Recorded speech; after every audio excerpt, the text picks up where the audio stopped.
Article number 13 article 13 શું કહે છે? તો અગેન દેખો, મૂળભૂત અધિકાર શરૂ કરતા પહેલા કહે છે કે એવો કોઈ કાયદો તમે નથી બનાવી શકતા જે મૂળભૂત અધિકારને નુકસાન કરે, મૂળભૂત અધિકારને સીમિત કરે. જો આવો કાયદો બનશે તો ન્યાયતંત્રમાં ચેલેન્જ થશે અને ન્યાયતંત્ર એને શું કરી શકશે? રદ કરી શકશે. ક્લિયર છે? તો અહીંયા સમજાવવાનો પ્રયત્ન કર્યો છે કે જે વિધાયિકાના ભાગરૂપે કાયદા બનાવી રહ્યા છે મૂળભૂત અધિકારને નુકસાન પહોંચાડી શકશે નહીં. છતાં પણ વિસ્તૃતમાં જાઉં છું. આર્ટિકલ 13 જે છે એની સાની ચર્ચા કરે છે, કાયદાની સમજૂતી અંગે ચર્ચા કરે છે. ક્લિયર છે? આની અંદર ટોટલ સબ આર્ટિકલ સહિત 4 આર્ટિકલ તમને દેખાશે. એક પરિસ્થિતિમાં તમને દેખાશે આર્ટિકલ નંબર 13(1) જેને 13 ક્લોઝ 1 કહી શકાય. શું કહે છે 13 ક્લોઝ 1? પ્રી કોન્સ્ટિટ્યુશનલ લો. આનો મિનિંગ એ છે બંધારણ અમલમાં આવ્યું એ પહેલાથી દેશની અંદર જે અમલમાં કાયદા છે, બંધારણ અમલમાં આવ્યું એ પહેલાથી ઘણા કાયદા ભારતમાં અમલમાં હતા.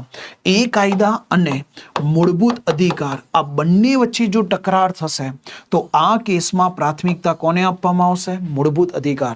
અને એ કાયદાની જોગવાઈ જો મૂળભૂત અધિકારને નુકસાન કરે છે તો એ કાયદાની જોગવાઈ એ હદ સુધી રદ થશે. તો આનો મતલબ કે છે બંધારણ અમલમાં આવ્યું એ પહેલાથી જે ભારતમાં અમલમાં કાયદા છે, જેમ કે example Indian penal code IPC, એમાં એવી કોઈ જોગવાઈ છે જે મૂળભૂત અધિકાર આર્ટિકલ 12 થી 35 લખ્યા છે એની સાથે મેચ ન થાય તો આ કેસમાં કાયદાની જોગવાઈ શું કરાશે? રદ. કોને પ્રાથમિકતા અપાશે? મૂળભૂત અધિકાર. તો તમે દેખો અહીંયા મૂળભૂત અધિકારનો દરજ્જો વધારી દીધો. હવે શું કહે છે આર્ટિકલ 13 ક્લોઝ 2 પોસ્ટ કોન્સ્ટિટ્યુશનલ લો. આનો મતલબ કે બંધારણ અમલમાં આવ્યા બાદ આપણને ખ્યાલ છે કાયદા કોણ બનાવે છે? સંસદ. બીજું કોણ બનાવે છે? રાજ્યમાં રાજ્ય વિધાનમંડળ. તો આ લોકોએ બનાવેલા કાયદા છે અને આની લડાઈ થઈ જાય છે, મૂળભૂત અધિકાર સાથે ટકરાવ થાય છે. તો અગેન અહીંયા પ્રાથમિકતા કોને આપવામાં આવશે? મૂળભૂત અધિકાર.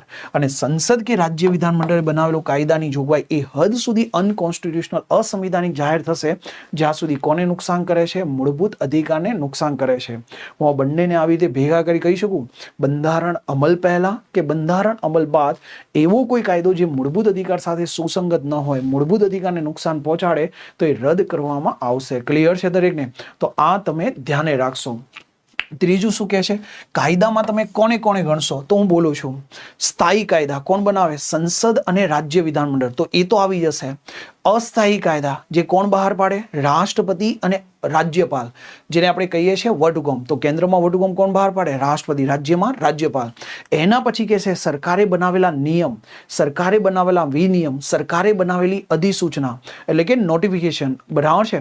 એ જ પ્રમાણે સ્થાનિક સત્તા મંડળે બનાવેલી ઉપવિધિ, પરંપરા, પ્રથા વગેરેનો સમાવેશ કોના શબ્દોમાં થઈ જશે? કાયદા.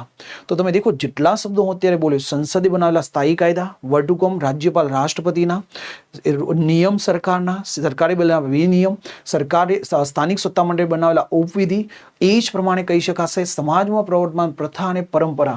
આ બધા કાયદાની વ્યાખ્યાન એમાંની કોઈ પણ બાબત જો મૂળભૂત અધિકાર સાથે ટકરાવમાં આવશે તો પ્રાધાન્ય કોને મળશે? મૂળભૂત અધિકારને મળશે. ક્લિયર છે દરેકને? તો આટલી બાબત તમે ધ્યાને રાખશો. હવે દોસ્તો દેખો બંધારણ અમલમાં આવ્યું ત્યારે આટલા જ પોઈન્ટ હતા.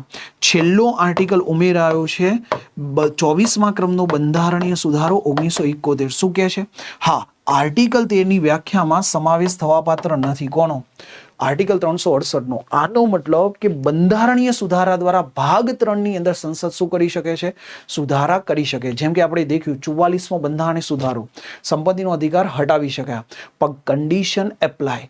કેશવાનંદ ભારતી કેસની અંદર સ્પષ્ટ સમજાવ્યું તમે એવો જ બંધારણીય સુધારો કરી શકો છો જે બંધારણના મૂળભૂત ઢાંચાને નુકસાન કરતો હોવો જોઈએ નહીં. હા, પરિસ્થિતિજન્ય મૂલ્ય. પરિસ્થિતિજન્ય મૂલ્ય કોને કહેવાય? સમય સાથે એમાં બદલાવની આવશ્યકતા છે ત્યાં બંધારણે સુધારો કરશો તો વેલિડ છે, પણ બંધારણના મૂળભૂત મૂલ્યમાં, બંધારણના મૂળભૂત ઢાંચામાં તમે પરિવર્તન કરી શકતા નથી. ક્લિયર છે દરેકને? તો આ તમે ધ્યાને રાખશો.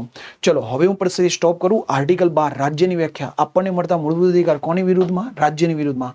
આર્ટિકલ 13 શાની ચર્ચા કરે છે? કાયદાની સમજૂતી. કાયદામાં કોનો સમાવેશ થશે એ દરેકને સમજાવ્યું છે. ક્લિયર છે?